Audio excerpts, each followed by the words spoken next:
Ito na nga pala yung kaganapan sa mismong araw ng kasal. Bago nga pala magsipagdatingan yung ibang mga bisita ay nauna rin nga pala kami rito sa venue. Unti-unti na rin nga pala dumarating yung mga bisita tsaka friends ng groom tsaka ng bride. Pati rin nga pala yung parents ng groom tsaka bride ay dumating na rin. Saktong 10:30 nga pala ay magsisimula na rin nga pala yung kasal. Sa mga oras nga pala na to ay nandito na rin nga pala yung groom tsaka ng bride. Hinihintay nga lang pala namin dito na dumating nga pala si Mayor. Of course, we also have Honorable Rex Lacho, We have Felipe X. Cortez, Rufino Sina Barty, Wilfredo X. Santiago, and also we have Arsenio Oda Barty, Rodrigo Santiago.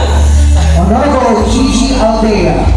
Next is Joan Recio. You know what, partner? This celebration will not be possible without the approval of these very important persons. Yes, I am the partner. They are the main reason why you are all gathered here in this momentous occasion. So without further ado, now I need everyone, and I need everyone to stand up on your feet. I want you to cheer like your favorite team just won the championship.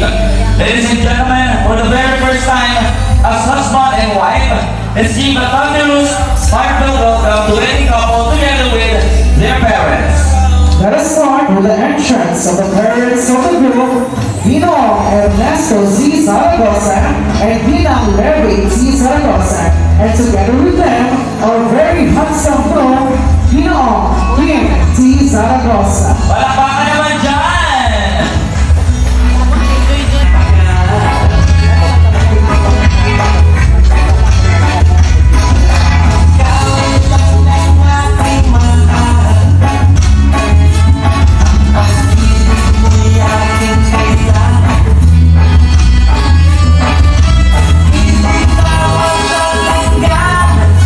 Ladies and gentlemen, our group together with these parents. Now let's all welcome the parents of the bride. We have Ginong Federico and Eden Sr. and Ginang Lucy Q. Eden. And of course with them is our beautiful bride, Lucy Q. Eden. Let's all give them a resounding applause.